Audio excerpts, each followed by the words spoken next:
these chairs.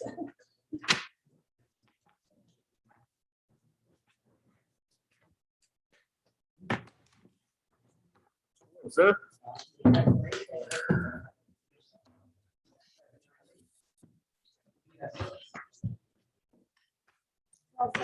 Thank you.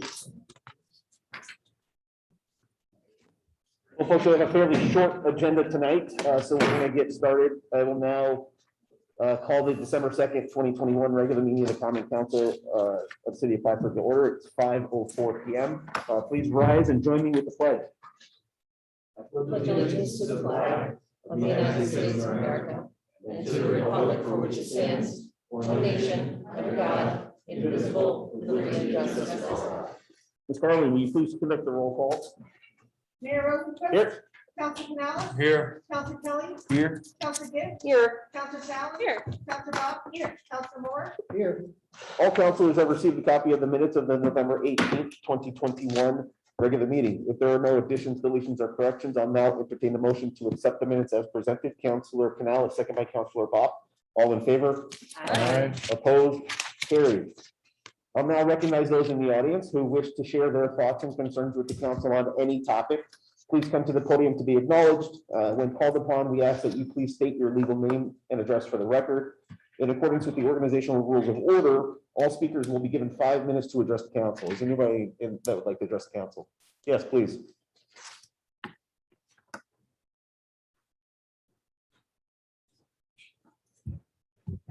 My name is Ira Barbell. I live at 62 Club Road, Plattsburgh. I appreciate what you're going through in terms of putting this budget together. But I wanted to just give a few broad comments of things that I would hope that you would consider as you're moving forward on this.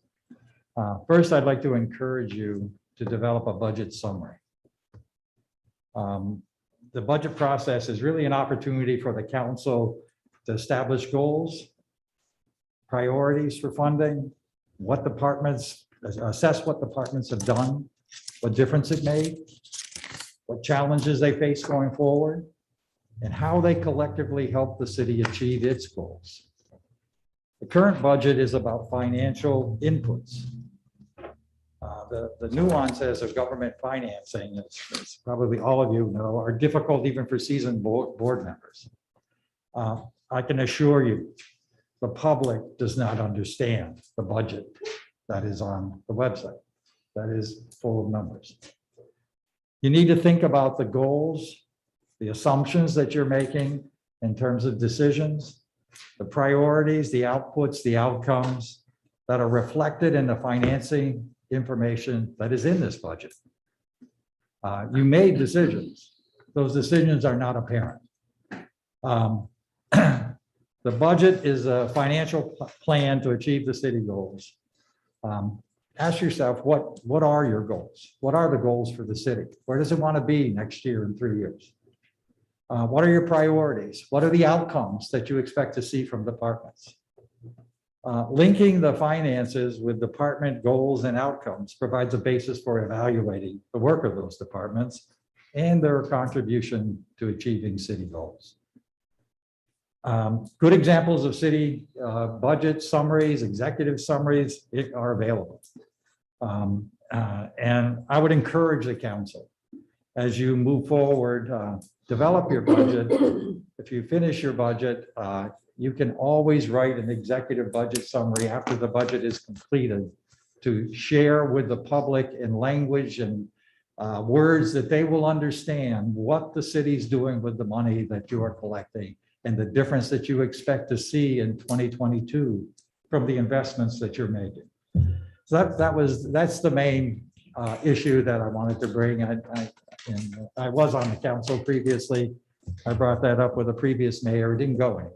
So I hope that all of you take a look at that and think about the public that you're serving and helping them understand what you're doing.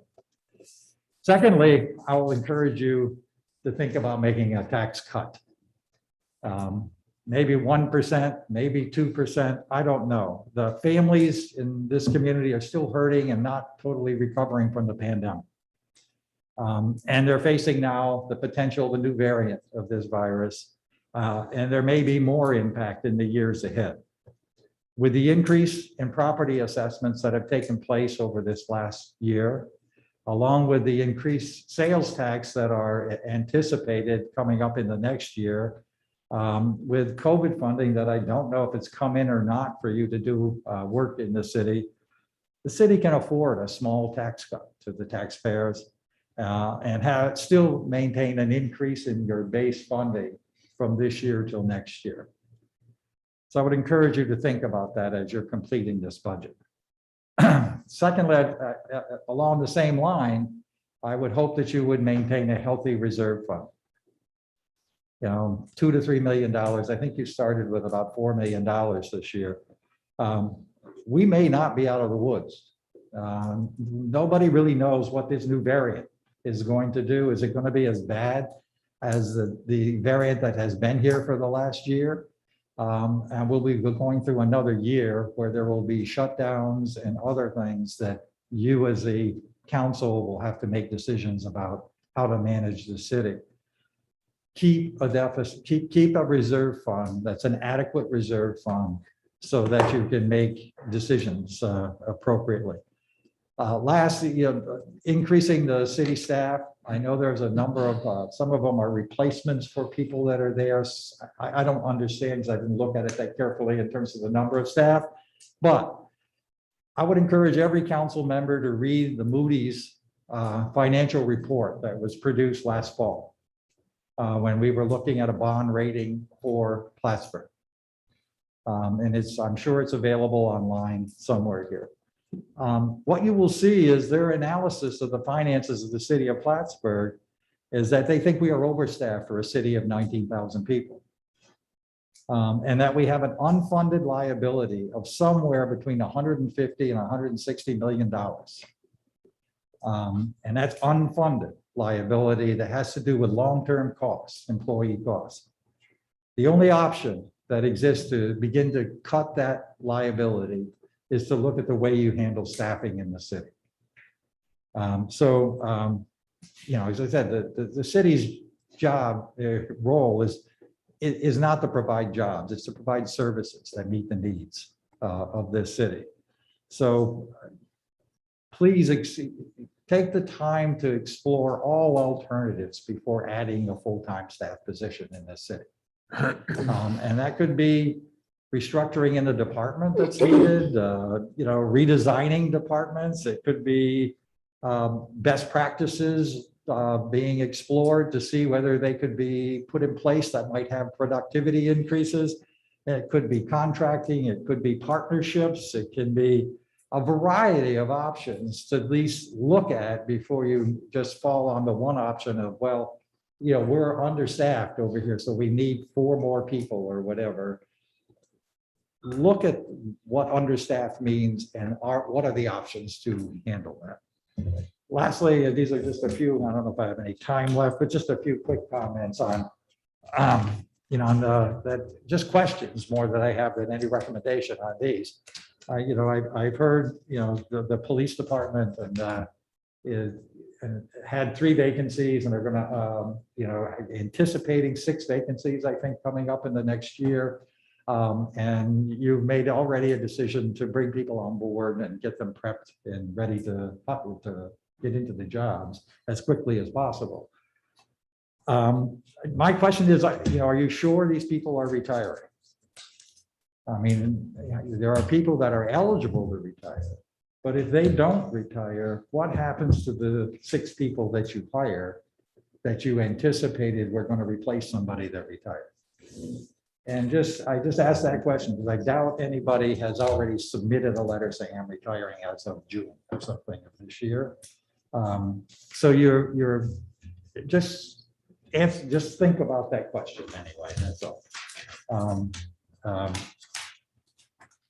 I would ask you also and I'm not going to get into police reports and staffing and stuff, but I think the council should have some understanding and a conversation perhaps at the Public Safety Committee with how do they think about staffing in their departments, not just the police, but the fire department and others. what's the methodology that they use and the framework that they use in their own head to make a determination as to whether we're fully staffed, understaffed, and have an understanding from their framework. I think that would be extremely helpful as you think about staffing as you're going down the road.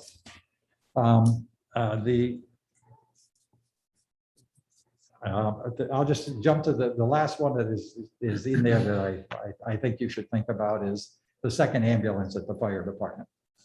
There was an MOU that created that second ambulance, and that part of that MOU between the union and the city was to replace or to hire, I believe it was three or four firefighters that they were down from the 36.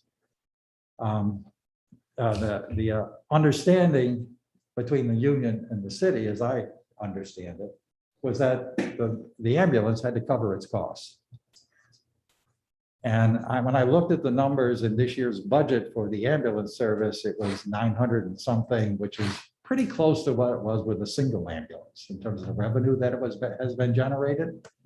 But and I don't know the cost of operating that ambulance, but there's a cost. We have an ambulance service right at the hospital. You know, if there's they provided mutual aid to the city of Plattsburgh ambulance service for years. Take a look at whether you really need a second ambulance in the city of Plattsburgh and what the cost is of that ambulance if you're doing that. And then I would take a look at, have the mayor review that MOU, take a look at the MOU and meet with the union to figure out, because the discussions were hard discussions back then. And it was, if it didn't meet the union, we could pull the plug and we would lay off these firefighters. Well, you may not want to do that, but you really ought to do it in concert with a conversation with the union. Anyway, there was a bigger discussion or an interesting discussion that was going on when I had to leave last night about overtime. And, I thought, in my opinion, you were asking yourself some of the wrong questions. You were asking about, is it 250,000 overtime? Is it 350,000 overtime? And what you should be asking is what's causing the overtime? Councilor Canales was the only one that put an item on the table that said it's staffing. Well, it may be staffing, but it may be any one of a number of other issues that I can think of and put out here. You got to understand that very clearly. If you're paying $300,000 in departments for overtime, you ought to know exactly why that's occurring. And that would be my encouragement. Thank you very much. Thank you. Anybody else in the audience who'd like to address the council on any topic? Please, if you'd like to come up here.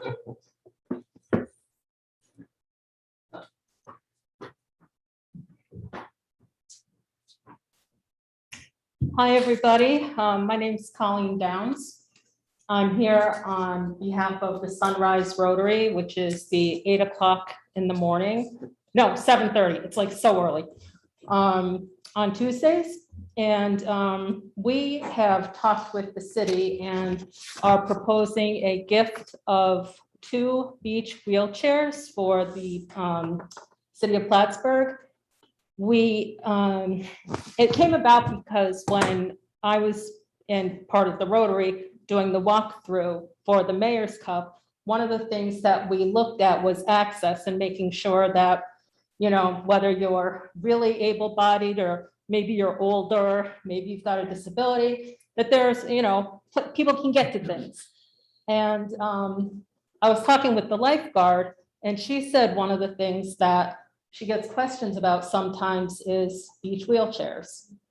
And I thought that seemed like something that would be good. I also work at North Country Center for Independence. So that's all about helping seniors, veterans, people with disabilities.